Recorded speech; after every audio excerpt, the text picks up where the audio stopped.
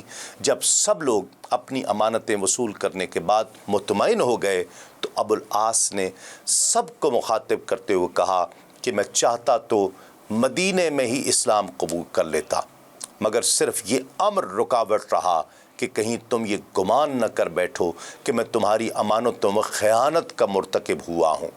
اب چونکہ کوئی امر مانے نہیں رہا تو سن لو، اشہد ان لا الہ الا اللہ و اشہد ان محمدً عبدہ و رسولہ۔ چنانچہ قبول اسلام کے بعد حضرت ابو العاص بن ربیع آپ صلی اللہ علیہ وآلہ وسلم کی خدمت اقدس میں حاضر ہو گئے۔ آپ صلی اللہ علیہ وآلہ وسلم نے سیدہ زینب رضی اللہ تعالی عنہ کو حضرت ابو العاص کے نکاح میں دوبارہ لوٹا دیا۔ ناظرین کرام، اس سال ماہ سفر میں آپ نے غالب بن عبداللہ لیثی کو بنو الملوح سے لڑنے کے لیے قدید روانہ فرمایا۔ اس کی تفصیل یوں تھی کہ جندب بن مقیس الجہنی سے مروی ہے کہ رسول اللہ صلی اللہ علیہ وآلہ وسلم نے غالب بن عبداللہ الکلبی کو بنو الملوح کے مقابلے میں جو قدید میں تھے وہاں روانہ فرمایا اور حکم دیا کہ تم ان پر قتال کرنا۔ یہ حسب حکم لشکر کے ساتھ روانہ ہوئے۔ میں یعنی جندب بن مقیس بھی ان کے ساتھ مہم پر تھا۔ چلتے چلتے جب ہم قدید پہنچے وہاں ان کو ایک شخص حارث بن مالک ملا۔ ہم نے اسے گرفتار کر لیا۔ اس نے کہا کہ میں تو مسلمان ہونے کے لیے آیا ہوں۔ غالب بن عبداللہ نے اس سے کہا کہ اگر تم واقعی اسلام لانے آئے ہو تو ایک دن رات کی گرفتاری تمہارے لیے کوئی چیز نہیں، ہمیں تمہاری طرف سے اطمینان ہو جائے گا۔ غالب نے اسے قید کر کے ایک پستہ قامت حبشی کی نگرانی میں وہیں چھوڑ دیا اور اس حبشی کو حکم دیا کہ ہماری واپسی تک تم اسے قید رکھو اور اگر یہ جنبش کرے تو فوراً اس کا سر اتار دینا۔ پھر ہم کہتے ہیں کہ آگے بڑھے اور اب قدید کے وسط میں پہنچے۔ جب رات زیادہ ہو گئی تو ہم نے ان پر یورش کی، ان میں سے بہت سوں کو قتل کر ڈالا اور ان کے اونٹ ہانک لائے۔ واپسی پر ہم نظر بند کیے گئے۔ حارث بن مالک ابن البرحبہ اور اس کے نگہبان کے پاس سے گزرے۔ ہم نے اسے اپنے ساتھ لے لیا اور پھر واپس آ گئے۔ ناظرین کرام، سن 8 صدی ہجری میں رسول اللہ صلی اللہ علیہ وآلہ وسلم نے علا بن الحضرمی کو منذر بن ساوی العبدی کے پاس اپنے اس خط کے ساتھ بھیجا۔ بسم اللہ الرحمن الرحیم۔ یہ خط محمد الرسول اللہ کی جانب سے منذر بن ساوہ کے نام لکھا جاتا ہے۔ سلام علیک، میں تمہارے سامنے اس اللہ کی جس کے سوا کوئی معبود نہیں تعریف کرتا ہوں۔ اما بعد، تمہارا خط اور تمہارے قاصد میرے پاس آئے جو ہماری نماز پڑھتے، ہمارا ذبیحہ کھائے، وہ مسلمان ہے۔ اس کے وہی حقوق ہوں گے جو مسلمانوں کے ہیں اور وہی ذمہ داریاں، اور جو اس سے انکار کرے اس سے جزیہ لیا جائے۔ اس طرح رسول اللہ صلی اللہ علیہ وآلہ وسلم نے ان سے اس شرط پر صلح کی کہ مجوسیوں سے جزیہ لیا جائے لیکن نہ دان کا ذبیحہ کھایا جائے اور نہ ان کی عورتوں سے نکاح کیا جائے۔ اس سال ربیع الاول میں شجاع بن الوہب 24 آدمیوں کی مہم لے کر بنو عامر پر بڑھے، ان پر چھاپا مارا اور ان کی بھیڑ بکریاں لوٹ لیں۔ اس مہم کی غنیمت میں سے ہر شخص کو 15 اونٹ حصے میں ملے۔ 8ویں سنہ ہجری سال میں ہی ذات اطلاع میں مبلغین کی شہادت کا واقعہ بھی پیش آیا اور اس کی تفصیل اس طرح سے ہے کہ عمرو بن کعب الغفاری رضی اللہ تعالی عنہ 15 آدمیوں کے ساتھ ذات اطلاع گئے۔ وہاں ان کو ایک بڑی جماعت ملی۔ انہوں نے اس جماعت کو اسلام کی دعوت دی جسے ان لوگوں نے مسترد کر دیا اور عمرو کے تمام ساتھیوں کو قتل کر دیا، البتہ صرف وہ بمشکل جان بچا کر مدینہ پہنچے۔ واقدی کہتے ہیں کہ ذات اطلاع اطراف شام میں ہے، یہاں کے باشندے بنو قضاء تھے اور صدوی نامی ایک شخص ان کا سرخیل ہوا کرتا تھا۔ ناظرین کرام، اس اندوہناک واقعے پر